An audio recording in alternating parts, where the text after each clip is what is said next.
Queridos irmãos e amigos, a gloriosa paz de nosso Senhor e Salvador Jesus Cristo. Está começando mais um programa Escola Bíblica Dominical, aqui pela TV Kairos e também pelo nosso canal no YouTube. Hoje estudaremos a lição de número 11 da classe de adultos com o tema A salvação não é obra humana. Chegamos nesta lição quase encerrando o trimestre e hoje mais uma lição apologética, soteriológica, onde nós iremos aprender sobre esta maravilhosa salvação pela graça, pela fé e não por obras. Vamos para a leitura do texto áureo, da verdade prática e também do texto bíblico que fundamenta a lição de hoje, a nossa leitura bíblica em classe. Esta lição, que presencialmente será estudada no dia 16 de março, com o tema A salvação não é obra humana. O texto áureo diz o seguinte: não pelas obras de justiça que houvéssemos feito, mas segundo a sua misericórdia, nos salvou pela lavagem da regeneração e da renovação do Espírito Santo. Carta de Paulo a Tito, capítulo 3, versículo 5. A verdade prática nos diz o seguinte: a salvação é um ato da graça soberana de Deus pelo mérito de Jesus Cristo e não vem das obras humanas. A leitura bíblica em classe está na carta de Paulo aos Efésios, capítulo 2, do versículo 1 até o versículo 10. Acompanhe a leitura na sua tela.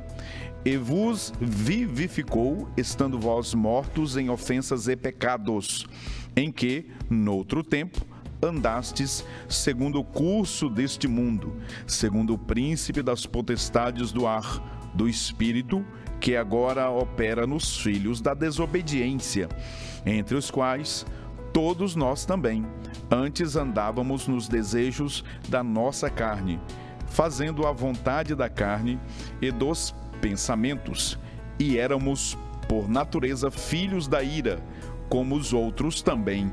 Mas Deus, que é riquíssimo em misericórdia, pelo seu muito amor com que nos amou, estando nós ainda mortos em nossas ofensas, nos vivificou juntamente com Cristo.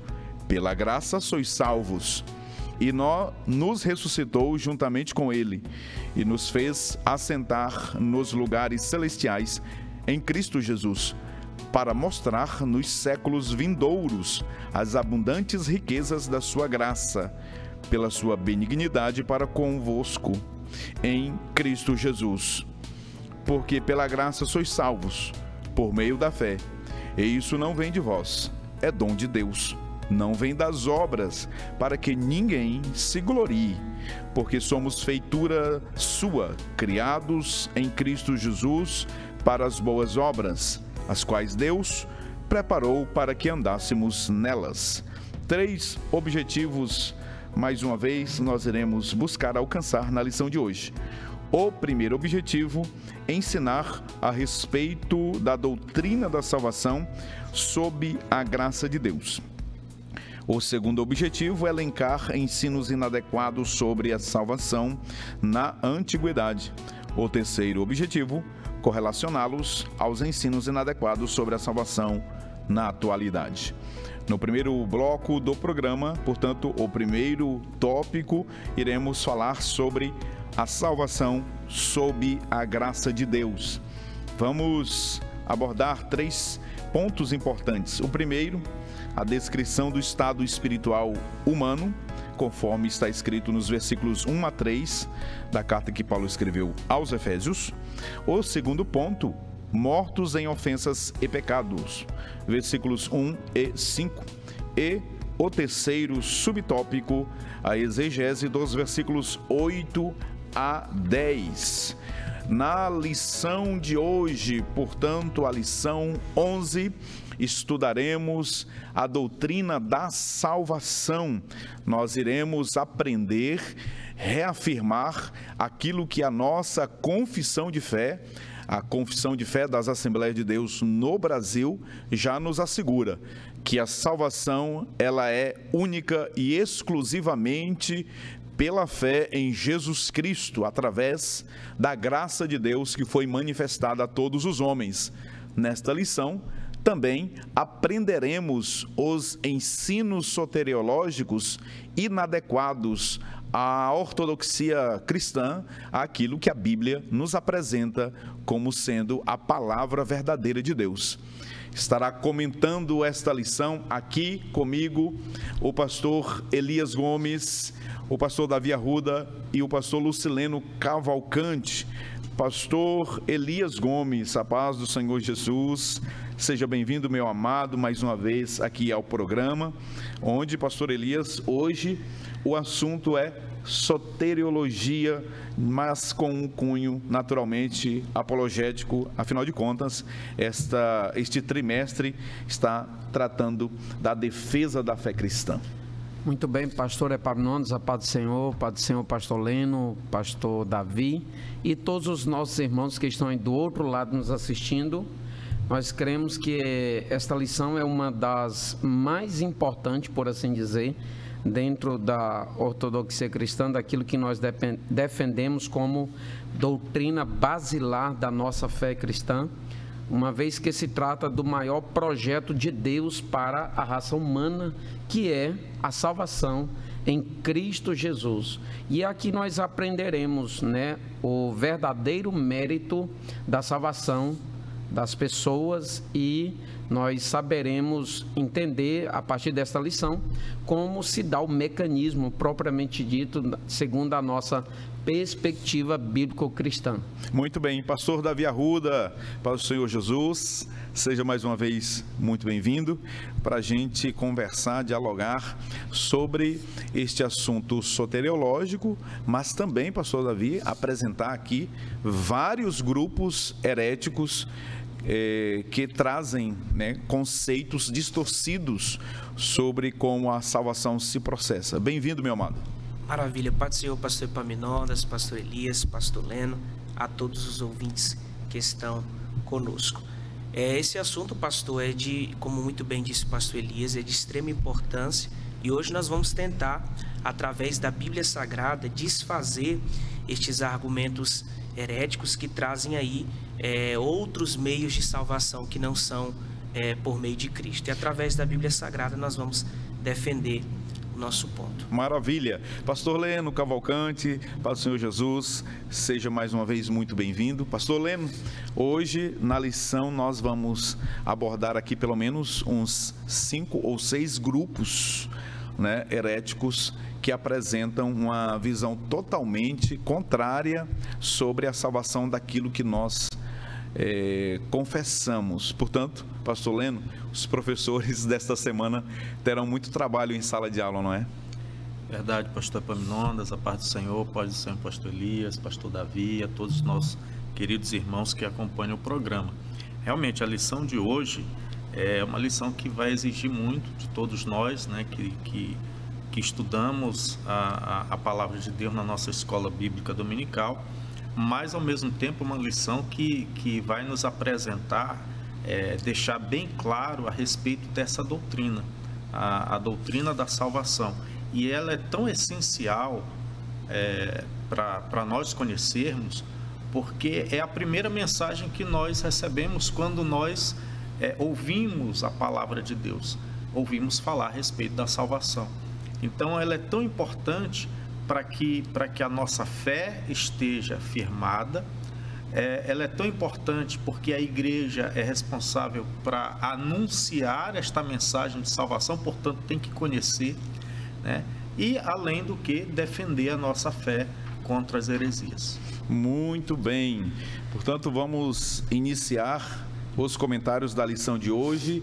Queremos antes agradecer a Deus pela audiência, pela companhia de todos aqueles que estão pela TV nos assistindo aqui na nossa região. Muito obrigado, permaneça conosco até o final desta programação, e também um abraço carinhoso a todos os nossos irmãos, os internautas, aqueles que estão nos acompanhando no canal no YouTube. Muito obrigado também por sua companhia, por sua audiência, que as muitas bênçãos do Senhor sejam abundantes e multiplicadas sobre vossas vidas. Pastor Elias Gomes, a salvação sob a graça de Deus. A lição de hoje, ela inicia já de pronto falando a respeito exatamente daquilo que nós confessamos, né? Que a salvação, ela é mérito exclusivamente da obra de Cristo na cruz do Calvário.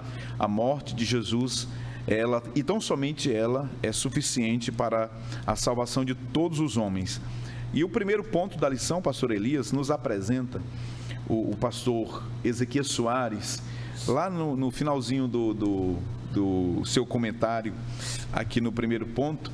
Ele deixou uma frase muito interessante que eu quero pegar um gancho aqui. Ele nos apresenta uma fotografia da raça humana. O texto bíblico de Efésios capítulo 2, pastores, é na verdade ali uma radiografia, um exame profundo, claro, de como a raça humana está diante de Deus. Pastor Elias, comente.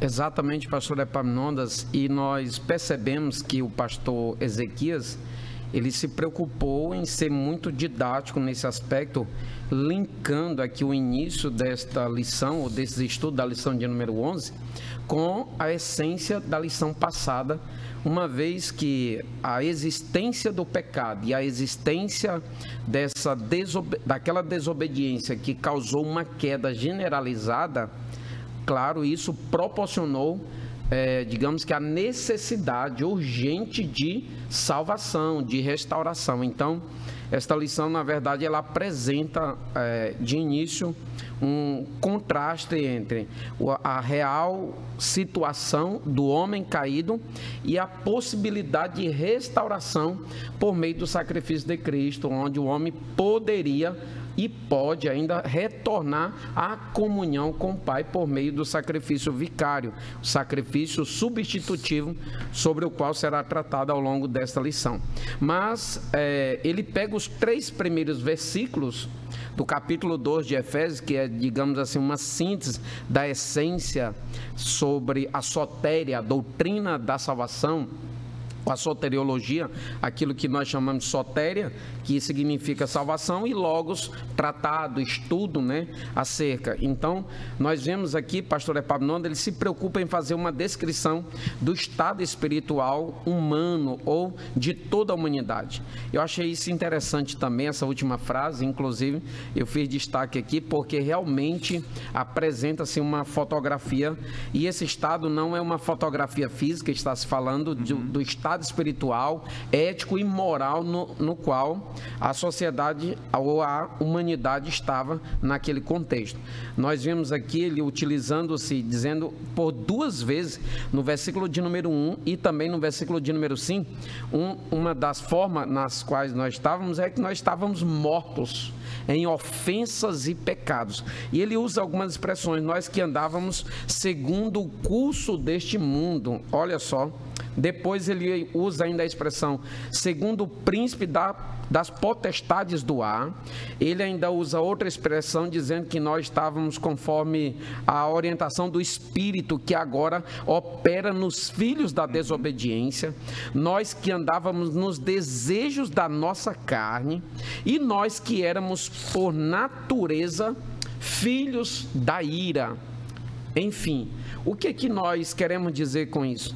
Como é que alguém pode se levantar, pastor Leno, como é que alguém pode ser revitalizado espiritual, moral e eticamente, estando numa situação dessa, pastor Davi, se não for por uma intervenção puramente divina, uma intervenção sobrenatural? E é por isso que o assunto da lição, inicialmente, o título é: a salvação não é obra humana, ou seja, está dizendo que é obra de Deus, porque o estado no qual toda a humanidade estava, não haveria a mínima possibilidade de ele desfrutar dessa comunhão com o Pai novamente, se não fosse obra sobrenatural, uma obra do próprio Senhor Jesus Cristo. Portanto, nós estamos aqui, inclusive, estudando isso para refutar aquela ideia que já foi estudada na lição de número 10, dos pelagianos que acreditam,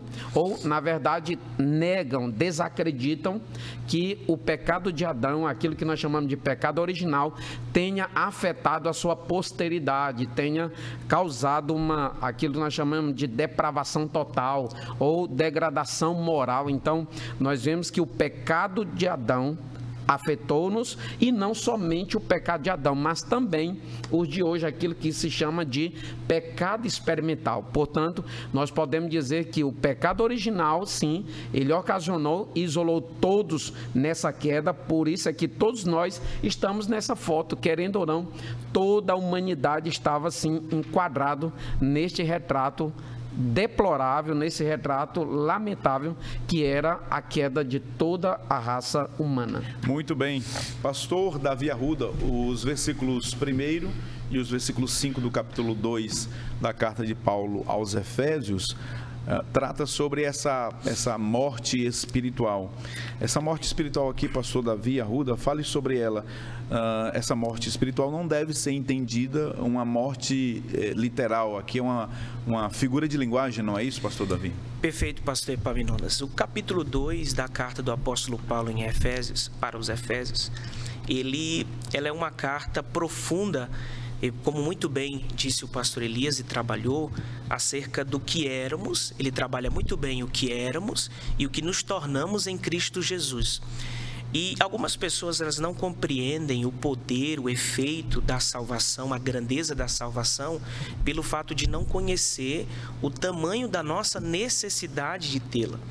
Porque alguns acreditam de forma equivocada que o pecado de Adão não afetou a humanidade de uma forma tão profunda. Mas a verdade é que o pecado de Adão, ele não trouxe apenas alguns arranhões para a humanidade, mas ele afetou, como muito bem trabalhou o pastor Elias, toda a humanidade, a sua vontade, o seu desejo. Então, por conta do pecado de Adão, todas as nossas inclinações, elas passam a pender para o pecado. Então, Paulo, primeiro, ele traz esta ideia do que éramos, para depois ele mostrar o que, através do Espírito Santo, possamos ser. Por isso que ele mostra que ele nos vivificou, mostrando a ação do Espírito Santo no meio da salvação. E logo depois ele usa os termos como morte. E algumas pessoas, de forma equivocada, interpretam isso de forma literal. E não. Na verdade, Paulo está utilizando uma linguagem, fazendo uma metáfora, para que os seus leitores tivessem noção do peso e da gravidade que o pecado trouxe para a humanidade, que é a morte espiritual. E uma prova bíblica que esta morte não é literal é em Gênesis, quando Adão peca. Porque quando Adão peca, ele peca e continua vivo. Todavia, ele recebe consequências que o faz apartar, se distanciar da presença de Deus. Então, quando Paulo escreve sobre a morte espiritual, nada mais é do que esse distanciamento que o pecado traz para o homem com Deus. Muito bem. Pastor Leno Cavalcante, o terceiro subtópico, né, desse ponto que nós estamos trabalhando aqui, a salvação sob a graça de Deus, apresenta-nos pelo comentarista, o pastor Ezequias, a exegese dos versículos 8 a 10. A exegese, que é a interpretação correta, né, que é a extração do texto de dentro para fora, aquela perspectiva que nós consideramos ser a mais apropriada, a interpretação mais apropriada. Fale sobre o que o pastor Ezequias Soares nos apresenta sobre essa exegese desses versículos. Pastor Epaminondas, pastor Elias, pastor Davi, o pastor Ezequias Soares, ele, como bem disse aqui o pastor Elias, ele, de forma bem didática, ele organiza esse primeiro tópico, distribuindo a leitura bíblica, né, da lição, mostrando primeiro realmente a condição espiritual do homem. Aqui, conforme o pastor Davi já explicou, enfatizando a situação de morte espiritual. E agora, né, o que pode ser feito? Ou quem pode fazer alguma coisa? É isso que Paulo ele vai tratar aqui no versículo 8 até o versículo 10. De quem é o mérito da salvação? Né? Então, o texto no versículo 8 diz: porque pela graça sois salvos, por meio da fé, e isso não vem de vós, é dom de Deus. Então aqui, esse texto, ele primeiro, ele exclui qualquer mérito humano para que a salvação ela seja concretizada. Qualquer mérito humano da conquista da salvação é excluído com base nesse texto aqui. Outra coisa importante é de que destaca a obra de Cristo. Então a salvação ela vem por intermédio de Cristo, da morte de Cristo. Segundo, ele destaca ainda que o termo graça aqui, ele significa literalmente um favor imerecido. Então é uma iniciativa de Deus, não é o homem que toma a iniciativa para que possa ser salvo. É uma iniciativa de Deus, como nós vimos até na lição passada, é uma iniciativa que é antes até da criação. Então, quando Deus ele age para salvar o homem, Deus ele providencia todos os elementos necessários para que o homem fosse salvo. E é por isso que essa doação de Deus, esse presente de Deus, esse dom de Deus, que é a salvação em Cristo. O texto em si, por isso que o pastor Ezequias ele destaca aqui para nós fazermos com mais cuidado uma interpretação, uma exegese desse texto. Alguns distorcem ou têm um entendimento diferente em relação à participação humana nesse processo de salvação. Então, qual é o papel do homem? É tão somente de receber a salvação. Então, quando o texto ele diz: porque pela graça sois salvos por meio da fé, isso não vem de vós. Esta palavra é que o autor ele chama a atenção aqui, essa expressão, isto é um dom de Deus, se refere à salvação e não à fé, porque a fé é do homem, muito embora essa fé ela é preparada pela graça de Deus. Deus vai agindo na vida do homem para que ele esteja pronto a crer, mas o ato de crer é do homem. E aí nós vemos aqui que a salvação ela não é que ela só é, digamos assim, completada com a fé do homem. Não, a salvação ela já é pronta através do sacrifício de Jesus. Agora, na vida de cada pessoa, cada um só é salvo se crer no Evangelho. Se não crer, diz a palavra, já está condenado. Destaca aqui um grande erudito, né, da língua grega, o autor destaca que ele diz que a graça é a parte de Deus e a fé é a nossa. Então, na verdade, não é uma parte que vai contribuir como uma obra para a salvação, mas sim algo que o homem recebe da parte de Deus. E até o fato do homem crer, também ele depende da graça de Deus. Muito bem. Em João capítulo 1, né? Capítulo 1, versículo 5, o apóstolo João, falando sobre a graça de Deus, né? Ele nos afirma que a graça ilumina todo homem. Aquilo que o pastor Leno disse muito bem, em que pese a fé é o exercício da livre vontade do homem restaurada, né? Essa fé ela foi preparada pela graça. Achei muito interessante isso. Ou seja, o homem ele recebe a graça de Deus, iluminando a sua mente, o seu coração, colocando ele na condição de responder positivamente ou recusar a oferta da graça. O Jacó Armínio até ilustrou certa vez isso, ele dizendo que um mendigo que recebe a oferta de alguém que está dando a ele moedas, alguém que está dando aquela contribuição a ele, Jacó Arminio diz, o mérito está em quem? Em quem dá a oferta, em quem oferece aquele valor, ou em quem estende a mão para receber? Obviamente que o mérito é daquele que está dando, que está oferecendo. Ele apenas estende a mão àquilo que foi ofertado a ele. E aí o pastor Ezequiel Soares ainda cita o Norman Geisler, dizendo o seguinte, a fé é o meio e a salvação é o fim. O meio vem antes do fim. Esse ponto é muito interessante, o pastor Leno abordou aqui, pelo fato de que na lição passada nós falamos sobre os pelagianos e os semipelagianos. Os semipelagianos, derivados dos pelagianos, que diziam que em que pese o homem seja salvo pela graça, mas quem dá o primeiro passo para a salvação é o homem. Só que quando você lê o texto bíblico de Efésios capítulo 2, que o pastor Davi abordou muito bem, o homem está morto. Como pode o homem reagir morto, pastor Leno? Não tem condição.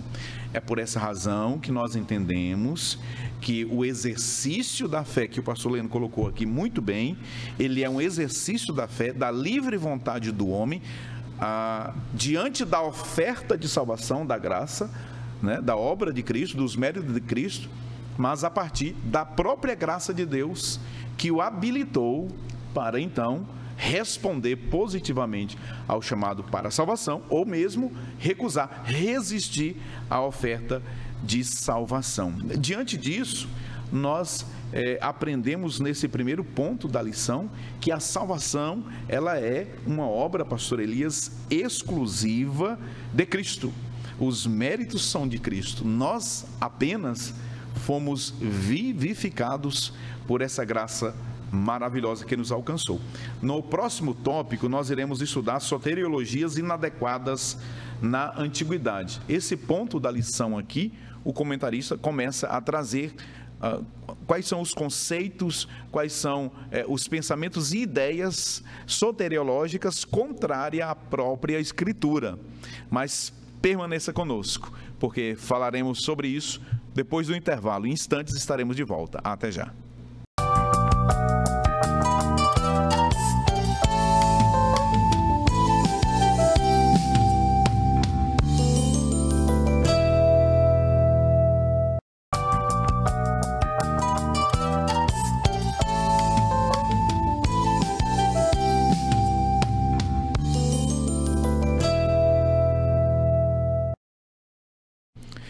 Estamos de volta com o segundo bloco do programa Escola Bíblica Dominical.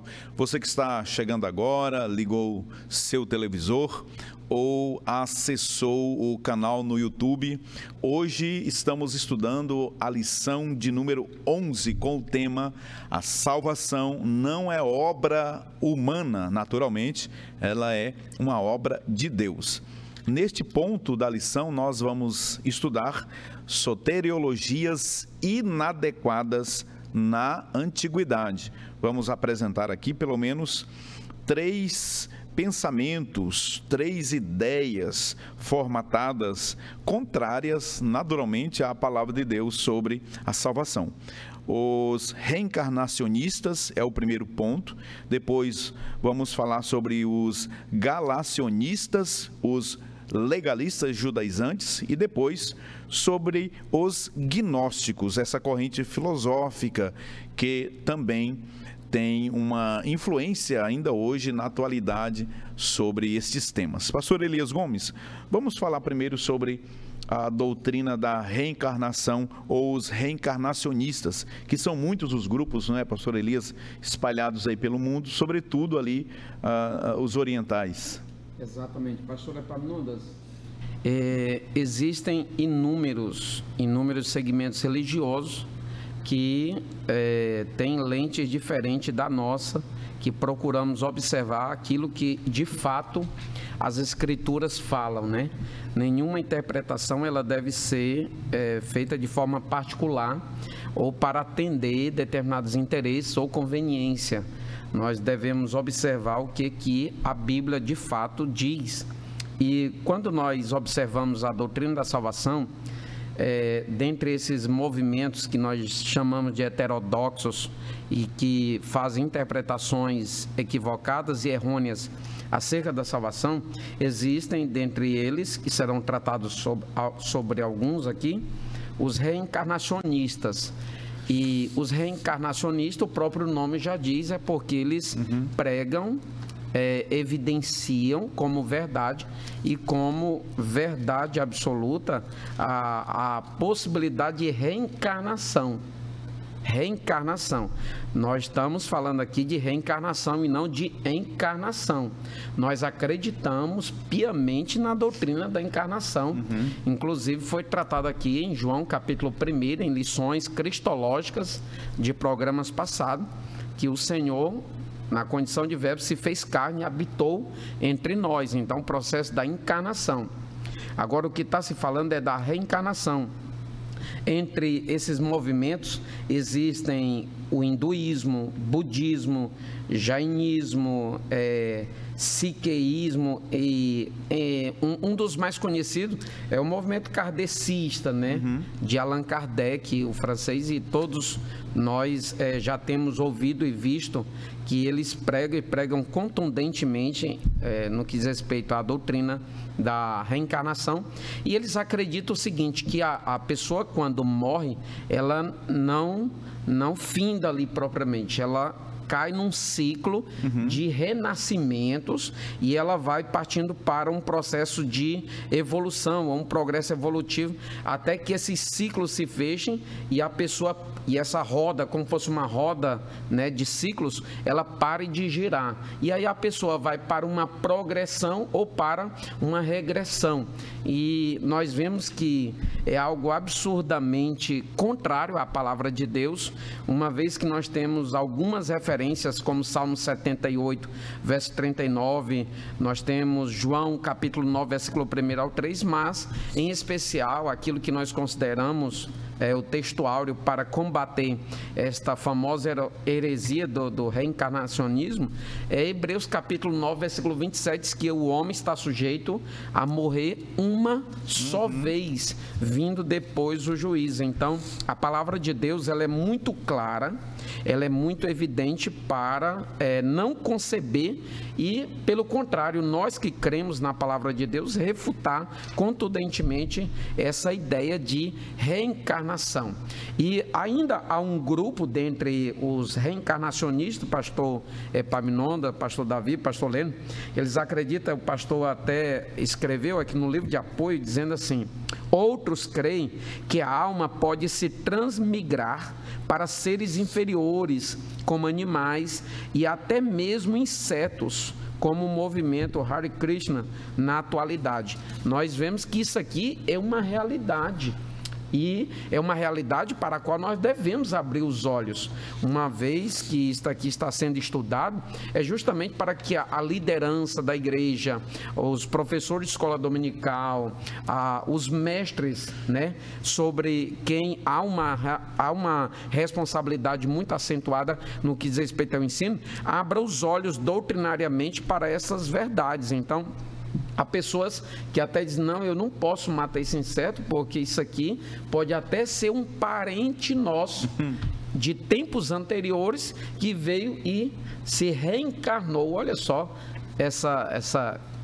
Então nós devemos tomar esse cuidado devido e refutá-los, refutar essa ideia herética conforme a palavra de Deus nos ensina e nos orienta.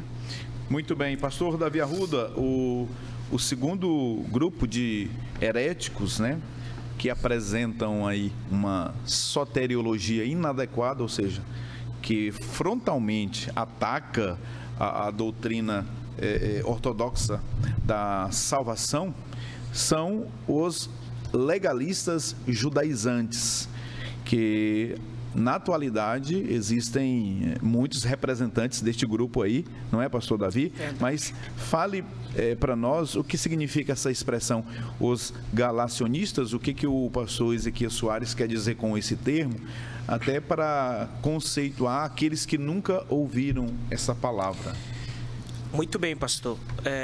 Os galacionistas, como diz o escritor, é o nome dado aos legalistas judaizantes que eram opositores do apóstolo Paulo na província da Galácia. Eles eram nada mais do que judeus convertidos, mas que diziam aos gentios que eles precisavam observar a lei. O problema aqui que nós encontramos não é nem a questão deles dizerem que eles precisavam observar a lei, mas eles colocaram isso como uma condição para a salvação. Uma vez que eles fazem isso, eles estão apontando um outro caminho para a salvação, que não é o sangue de Jesus, o seu sacrifício. E o apóstolo Paulo, ele trabalha de uma forma muito ferrenha no capítulo 3, os Gálatas, a defesa acerca desse assunto. Por quê? Porque eles defendiam, não, se você não observar a lei, se você não seguir as tradições, logo você não pode ser salvo. E o apóstolo Paulo trabalha no capítulo 3 que a salvação, ou melhor dizendo, que a lei não tem poder para justificar ou salvar os homens. E alguns dos argumentos desses que defendem até hoje esta ideia é de que se a lei não tiver poder de salvar, logo a cruz foi um plano B de Deus. E não, porque na verdade Deus nunca teve por objetivo salvar a humanidade através da lei.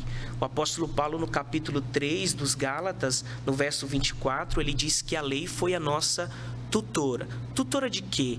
Professora de quê? Ela nos ensinou que, através da lei, o homem não podia se salvar e, por isso, necessitava de um Salvador. Ou seja, a lei nada mais fez do que mostrar que o homem não podia se salvar por si só. Muito bem. Pastor Leno Cavalcante, vamos falar agora sobre os gnósticos, essa corrente filosófica que surgiu lá nas primeiras décadas, né, do cristianismo e deu muito trabalho, né, para a igreja primitiva, sobretudo aos apóstolos e os pais da igreja, né? O apóstolo João, ele escreve as epístolas e o evangelho que traz o seu nome. Uma das finalidades, dos objetivos, era exatamente refutar os argumentos gnósticos. E aí, pastor Leno, antes do senhor fazer o comentário, eu gostaria de ler Isaías 64, versículo 6, que diz o seguinte: mas todos nós somos como o imundo, e todas as nossas justiças como trapo da imundícia, e todos nós caímos como a folha, e as nossas culpas como um vento nos arrebatam. O profeta Isaías claramente aqui está falando que as nossas obras de justiça, todas elas, se colocadas na balança, não passam de trapos da imundícia, que era os panos utilizados para, então, as pessoas fazerem asepsia. E observe, na antiguidade, que o texto bíblico, que é o texto áureo da lição de hoje, o pastor Ezequias Soares nos coloca Tito 3:5, não pelas obras de justiça que houvéssemos feitos, mas segundo a sua misericórdia, nos salvou pela lavagem da regeneração e da renovação do Espírito Santo. Portanto, não há nada que nós possamos fazer de boa obra que possa colocar 1 milímetro sequer, né, de tempo na eternidade para computar a nossa vida eterna. Somente a graça de Deus. Maravilha. Somente a graça de Deus. Pastor Leno Cavalcante, pastor Elias já falou sobre essa heresia, né, dos reencarnacionistas, que acaba, pastor Elias, trazendo a salvação, ou, como eles querem entender, pelas obras, né? Exatamente. os judaizantes também, não é, pastor Davi? Quando eles apresentam a observância, ou seja, obras, né, como sendo critério ou mérito para a salvação. E agora os gnósticos. Desenha para nós aí, pastor Heleno, traduza em miúdos o que os gnósticos ensinam sobre a salvação. Pastor Epaminondas, nós temos visto, né, através não só dessa lição, mas das demais, que há um esforço por todas as demais religiões de que a iluminação ou a salvação ou a plenitude espiritual é alcançada de alguma forma por algum esforço humano. Como o senhor disse, essa filosofia gnóstica surge lá no primeiro século ainda, no nascedouro da igreja, tanto que o próprio Evangelho de João ele vai combater essas ideias, que inclusive estudamos, acredito que na lição número 3, a heresia que dizia que Jesus ele não tinha encarnado, que Jesus ele apenas aparentava ser um ser físico, mas que ele era como um fantasma, era visível, ele falava, ele agia, porém não tinha um corpo físico. Isto por quê? Porque os gnósticos, eles apregam uma visão, uma cosmovisão dualística, né, de que o ser humano ou o universo ele é feito essencialmente do bem e do mal. E sempre o mal sendo o material, sendo o carnal, as trevas, e o bem, a luz, o espiritual. Por isso é que eles diziam que Jesus, o Salvador, não teria nascido em carne, contrariando aquilo que a Bíblia nos fala, como já foi refutado lá. Mas essa visão, ela adota, então, nasce uma filosofia também chamada maniqueísmo, que enfatiza isso, né, essa dualidade. E na verdade, eles, nessa luta do bem contra o mal, o homem ele se esforça através da busca pelo conhecimento, da gnosis. Gnosis significa conhecimento, saber, né? E o homem, ao se esforçar para buscar esse saber místico ou esse saber intelectual, para então chegar à iluminação, para então chegar ao conhecimento daquilo que poderia ser a sua própria realidade e ascender a uma condição espiritual melhor. No entanto, essa é uma heresia muito perigosa e é muito também atual, porque nós vemos essa dualidade em vários movimentos religiosos. Por exemplo, eu cito aqui um livro que vocês devem conhecer a autora, O Grande Conflito. Sim. Né? O Grande Conflito, que coloca ali como uma luta, uma batalha entre Deus e o diabo. Né? E muitos cristãos têm esse entendimento equivocado do mundo ou do cosmos. Não existe uma luta entre Deus e o diabo. Deus é Deus e Deus está acima de todas as coisas. Ele é soberano sobre todas as coisas, e é isso que a Escritura ela nos revela. Existe o mal, existe o diabo, porém Deus não fez o homem uma parte boa e uma parte má. Não. Deus fez o homem bom, diz a palavra lá em Gênesis. Tudo que Deus fez era bom. A maldade vem através do pecado. O mal vem, a escuridão espiritual, a morte espiritual vem através do pecado. No entanto, a graça de Deus se manifesta. Mas essa tentativa de equilibrar, vamos dizer assim, as forças e dizer que o mal é necessário para que o bem exista, isso é uma afirmação diabólica, né? E até porque nós vemos nas Sagradas Escrituras que no final de todas as coisas, Deus ele vai restaurar tudo. E na verdade, Deus ele não está combatendo contra o diabo, no sentido de que medindo forças. Deus, ele é soberano e já tem tudo estabelecido, inclusive o julgamento de Satanás, que já está julgado. Que maravilha, que bênção. Vamos para mais um intervalo. Daqui a pouquinho voltaremos para então tratarmos sobre as soteriologias inadequadas na atualidade. Nós vimos as soteriologias inadequadas que se apresentaram ao longo da história, sobretudo lá no início, né, do cristianismo, e essas correntes filosóficas, esses pensamentos, eles sobressaíram e subsistiram ao longo dos séculos e estão hoje na atualidade por meio de alguns grupos. E falaremos sobre eles no próximo bloco, quando nós então falaremos sobre soteriologias inadequadas na atualidade, nos dias de hoje. Eu espero por você, não saia daí, o intervalo é rapidinho, até já.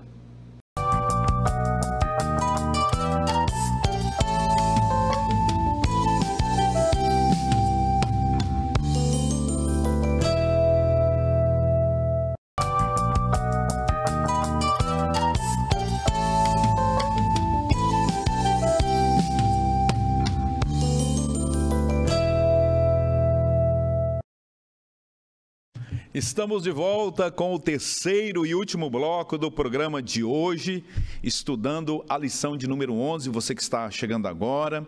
Hoje estamos analisando a salvação, um tema soteriológico, onde estamos aqui aprendendo, estudando a palavra de Deus, aprofundando o assunto com os nossos comentaristas, constatando realmente que a salvação não é obra humana, não é mérito humano. A salvação é mérito de Cristo Jesus, nosso Senhor e Salvador. Vamos para o mapa mental que contém o resumo do que nós vamos conversar agora nesse terceiro bloco do programa. Nós vamos apresentar agora as soteriologias inadequadas nos dias de hoje, na atualidade. No bloco anterior, nós falamos sobre esses pensamentos soteriológicos que surgiram no passado, na antiguidade. Agora, vamos ver como que essas ideias estão se reproduzindo através de movimentos religiosos. O primeiro é o islamismo. Depois, falaremos sobre as testemunhas de Jeová. E, por fim, o mormonismo. 3 pontos aqui, 3 pontos de vistas que nós vamos ter a partir desses movimentos que estão na atualidade desenvolvendo as suas teologias a respeito de como que a salvação se processa. Nós queremos aqui afirmar e declarar a todos que nós estamos apenas trabalhando temas e é no campo das ideias, e tão somente das ideias. Nós, de modo algum, desejamos queremos o mal de quaisquer que sejam as pessoas. O Senhor Jesus, o nosso Cristo, nos ensinou a amar a todos, respeitando a todos, apesar de termos o direito de divergirmos. Estamos em um país democrático, onde nos dá total suporte jurídico para que a gente possa expressar a nossa consciência de fé. Portanto, não leve para a pessoalidade, tá bom? Pastor Elias Gomes, fale sobre o islamismo, esse grupo religioso que, segundo estatísticas, não é, Pastor Elias, é o grupo religioso que mais cresce no mundo, e depois o pastor Leno vai falar sobre as testemunhas de Jeová e o pastor Davi encerrará falando sobre o mormonismo. Muito bem, pastor Epaminondas. Do ponto de vista bíblico-doutrinário, mais uma razão, né, diante desse crescimento, digamos que super acentuado desse movimento religioso, o islamismo, nós deveremos, claro, cada vez mais saber discerni-lo à luz das Escrituras e comparar com aquilo que nós cremos, a fim de que os nossos irmãos, aqueles que professam a mesma fé. O Senhor já falou sobre essa liberdade de crença, essa liberdade de expressão bíblico-doutrinária que nós temos assegurado na nossa legislação brasileira, e nós estamos aqui discutindo justamente, e quando nós observamos o islamismo nesse aspecto soteriológico, que é o aspecto que está sendo debatido aqui, estudado, nós vemos que o islamismo apregou isso, de que se as boas obras de uma determinada pessoa superarem as más obras, então, segundo o Alcorão, que as escrituras deles, essa pessoa irá para o paraíso. Ou seja, essa pessoa, ela tem garantia de salvação. Então, eles enxergam, eles percebem, eles concebem que existem as boas e as más obras. Agora, o que eles acreditam aqui de tal forma é que se uma superar a outra, isso é o fator determinante, né, do futuro da pessoa. E nós vemos que isso, de alguma forma, está condicionando a salvação às boas obras. E nós vemos que isso é totalmente o contrário àquilo que a palavra de Deus aborda, já tem sido falado e citado aqui, em Efésios, capítulo de número 2, versículo de número 9, diz muito claramente: a salvação não vem das obras, ou seja, não é resultado das obras. Portanto, as obras não são a causa da salvação. Aí alguém até pode dizer assim: mas, então, assim sendo, nós poderemos viver de qualquer forma, praticar qualquer tipo de obra? Não, não é isso que o texto está dizendo. Paulo diz que as boas obras são consequência, e as boas obras foram feitas, segundo o versículo de número 10, para que todos nós andássemos nelas. Então, elas são sinais, elas são evidência na vida dos salvos, é um distintivo e não é uma causa da salvação, não é o meio pelo qual a gente é salvo, porém, todo salvo deve necessariamente, como consequência, praticar as boas obras. E ainda o Alcorão, por pelo menos 24 vezes, ele diz que Alá, que é o Deus deles, não ama os pecadores, não ama os transgressores. Pastor Elias, se o senhor me permite interrompê-lo, nós podemos então, pastores, categoricamente afirmar que Alá não é o mesmo Deus apresentado na Bíblia, pastor Elias? Exatamente isso, pastor, por aí, e nós corremos um perigo a partir de um seguinte princípio, que ele tem uma semelhança com o cristianismo e com o judaísmo no sentido de ser monoteísta. Eles não são politeístas, eles são monoteístas. São monoteístas, todavia, quando você pega as características de atuação do Deus deles, o Alá, e compara com o Deus que nós consideramos como o Deus verdadeiro, aí nós vemos que tem divergência. A Escritura diz que Deus, ele ama os pecadores. O texto bíblico áureo da Bíblia, João, ele contradiz, joga por terra a tese. João 3,16, porque Deus amou o mundo, e ali não é um amor limitado a alguns, não. O apóstolo Paulo diz que Deus nos amou sendo nós ainda pecadores. Exatamente. Então, por esse parâmetro muito conhecido, pastor Epaminondas, nós já podemos fazer a distinção e saber que o Alá não é o Deus, Yahvé não é o Deus verdadeiro no qual nós cremos. E ele diz também que, uma vez que, na concepção deles, uma vez que o homem é salvo pelas boas obras, quando estas superam as más, não há necessidade, portanto, assim, de expiação. Não há necessidade de manifestação de um sacrifício com efeitos vicários, com efeito salvífico na vida da humanidade. Então, outro aspecto que nós vemos que é contrário à palavra de Deus. A salvação no contexto deles é por mérito, pelas obras. E aí nós vimos que, novamente, já foi falado desde o primeiro bloco aqui deste programa, que a salvação é mérito exclusivo da obra vicária de Cristo, substitutiva, realizada na cruz do Calvário.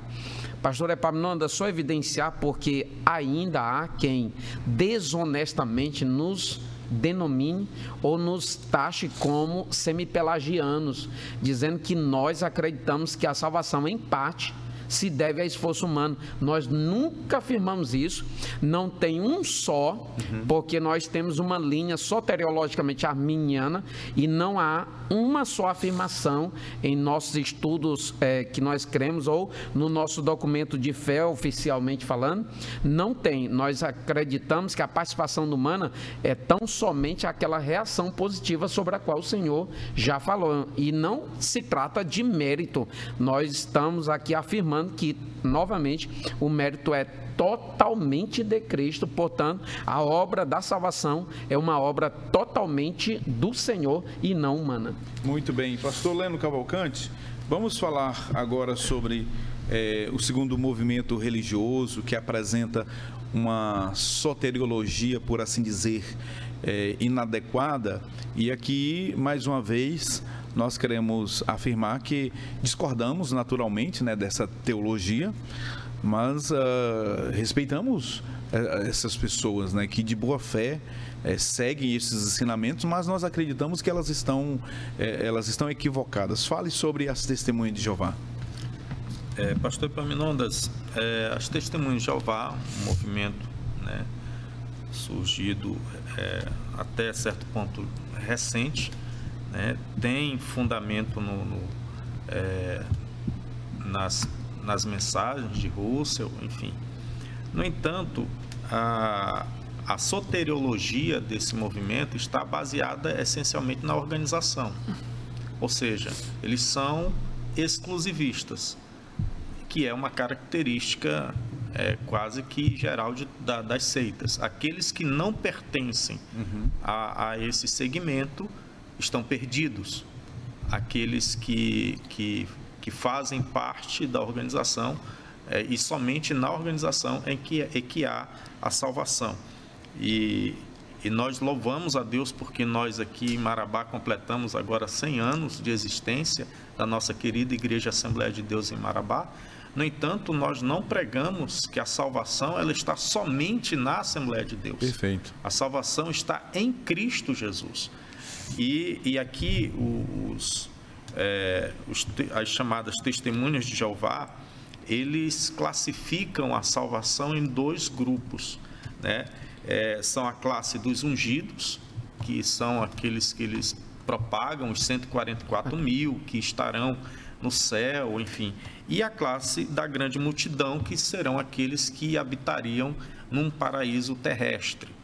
No entanto, eles gostam de utilizar o texto lá do livro do Apocalipse, no capítulo 7, em que fala das 144 mil, e também no capítulo 14 do livro do Apocalipse, fala dos 144 mil. Quando nós lemos esse texto, nós vemos que é tão somente de filhos de Israel, das 12 tribos de Israel. Estão até descritos no capítulo 7 do livro do Apocalipse. E, segundo eles, a partir do versículo 9 do capítulo 7 do Apocalipse, é a visão, então, dessa classe da grande multidão, que estariam na terra, no paraíso terrestre. Mas isso não fica de pé, essa afirmação, primeiro, como eu já disse, porque os 144 mil aqui descritos são pessoas que realmente o Senhor vai levantar num período chamado da grande tribulação, e são israelitas.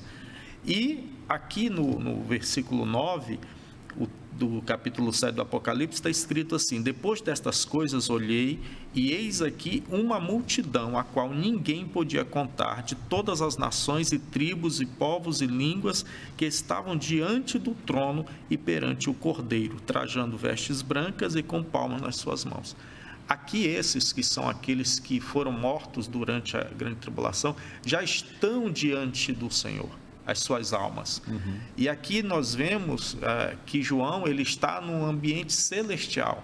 A visão que João tem desta multidão é no âmbito celestial e não terreno.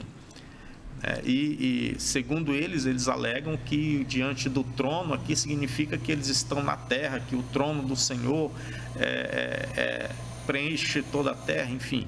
Mas lá, ainda se referindo aos 144 mil, no capítulo 14 do livro do Apocalipse, diz, já João vê esses 144 mil no céu e vê eles diante do trono. Também é a mesma expressão que é usada aqui no capítulo 7. Outra referência também que eu queria destacar aqui é a carta de Paulo aos Filipenses. Quando ele escreve no capítulo 3, no versículo 29, Paulo diz assim: mas a nossa cidade está nos céus, donde também esperamos o Salvador, o Senhor Jesus Cristo. Paulo está escrevendo a uma igreja, a igreja de Filipos, e Paulo está dizendo àquela igreja: a nossa cidade está nos céus, incluindo aqueles irmãos que nós não sabemos quantos eram, mas com certeza eram algumas dezenas ou talvez centenas. E essa palavra, ela é para nós também. Nós não aguardamos um paraíso terreno, mas nós aguardamos, sim, esta cidade que Paulo ele diz aqui, a nossa cidade celestial. Muito bem. Pastor Davi Arruda, vamos encerrar a lição de hoje falando sobre o mormonismo. E antes eu gostaria de ler o texto bíblico de Paulo, né, escrevendo aos irmãos que estavam na Galácia, aos Gálatas, capítulo 1, versículo 8. O apóstolo Paulo diz assim, mas, ainda que nós mesmos, ou seja, os apóstolos, ou um anjo do céu vos anuncie outro evangelho, além do que já vos tenho anunciado, seja o quê? Seja anátema. O apóstolo Paulo está dizendo que qualquer pessoa que pregar um evangelho diferente, aqui a palavra outro não é alos, mas é a palavra grega héteros, ou seja, outro diferente. Qualquer apóstolo, ainda que seja Pedro, ainda que fosse Tiago, pregasse um evangelho diferente, Paulo está dizendo, seja anátema. E ele vai além, ainda que um anjo do céu desça e anuncie um evangelho diferente daquilo que ele tivesse anunciado, também fosse considerado anátema. Pastor Davi Arruda, esse movimento aqui, o mormonismo, historicamente falando, surgiu a partir, pastores, de supostas experiências sobrenaturais, supostas revelações entregues a partir de anjos. Pastor Davi Arruda, faça aí para nós um resumo, né, do que o movimento mormonismo, o que é esse movimento, o que eles pregam sobre a soteriologia. Muito bem, pastor. Os mormons, eles têm um ensinamento um tanto quanto estranho, todavia perigosos, porque eles pregam, eles ensinam uma teologia equivocada que acaba recaindo ou caindo sobre o universalismo e até mesmo o exclusivismo. Por que o universalismo? Porque eles creem uma salvação de todos. E o exclusivismo porque eles acreditam que os únicos que não sofrerão nenhum tipo de castigo são os que fazem parte da sua comunidade. E nós sabemos que perante a Bíblia não tem fundamento nenhum para esse tipo de afirmação.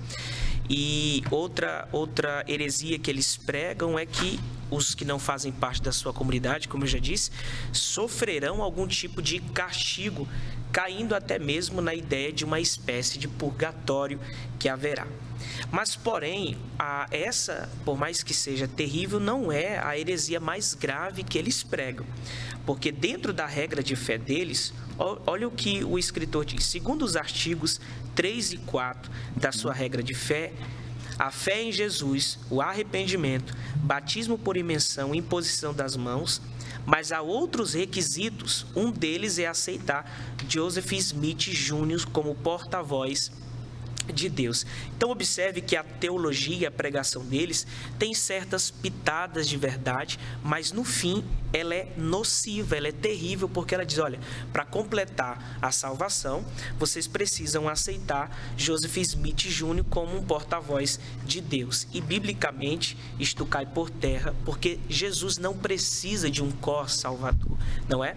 E a Bíblia mostra ele como o único e suficiente salvador das nossas vidas. Então, não há base bíblica, não há nenhum tipo de textos que poderíamos utilizar para defender esta pregação dos mormons. Então, ela tem que ser resistida, ela tem que ser colocada por terra. Muito bem. Acaba recaindo no erro de todos os outros grupos, que é ensinar a salvação pelas obras ou por méritos humanos, quando colocam Joseph Smith Jr. como critério, requisito ou condição, né, aceitá-lo para ter uma certa aceitabilidade no movimento, contrariando claramente as escrituras que atribuem os méritos da salvação a Cristo, né? Tem um subsídio maravilhoso, um auxílio bibliográfico na lição, que penso eu que os professores podem usar e até fazer a leitura desse subsídio em sala de aula, auxílio bibliológico, como a morte de Jesus pode trazer o perdão. E aí ele apresenta 3 argumentos. A morte de Cristo, ela foi um sacrifício pelos nossos pecados, cumprindo, portanto, todas as exigências que o sistema sacrificial do Antigo Testamento exigia. A morte de Jesus cumpriu. O segundo grande resultado da morte de Jesus no Novo Testamento é que a morte de Jesus, ela foi propiciatória, conforme Romanos capítulo 3, versículo 21 ao 26. E a palavra propiciação, ela tem um significado que nos remete a pensar em uma satisfação. A morte de Jesus aplacou a ira de Deus, satisfez o grau de exigência de Deus para a salvação. Conforme nós já vimos Isaías 64 e o versículo 4, o homem ele não pode jamais por obras de justiças alcançar a sua própria justificação, senão pelos méritos da morte de Jesus. E o terceiro resultado da morte de Jesus é que a morte do Senhor Jesus tem um aspecto substitutivo, ou seja, o Senhor Jesus, ele morreu em resgate dos pecadores. Aquele que não conheceu o pecado, ele o fez pecado por nós, para que nele, em Cristo Jesus, fôssemos feitos justiça de Deus. Que bênção, que maravilha. Somente a graça de Deus, a graça, ela é suficiente. A graça, ela é poderosa para restaurar o homem e colocá-lo diante de Deus. Somente a graça faz com que o homem esteja adequado à presença de Deus. A graça, ela cobre multidões de pecados. A graça maravilhosa. E como a graça de Deus é maravilhosa, que nos alcançou, todos nós, terríveis pecadores diante de Deus. Nada havia em nós que agradasse a Deus, mas Ele nos amou livremente. Por seu amor, enviou seu Filho amado, Jesus Cristo, para morrer na cruz do Calvário, pagar o preço da nossa redenção, para nos dar o direito de vida eterna e nos colocar em um status maravilhoso. Hoje nós estamos assentados nas regiões celestiais em Cristo Jesus.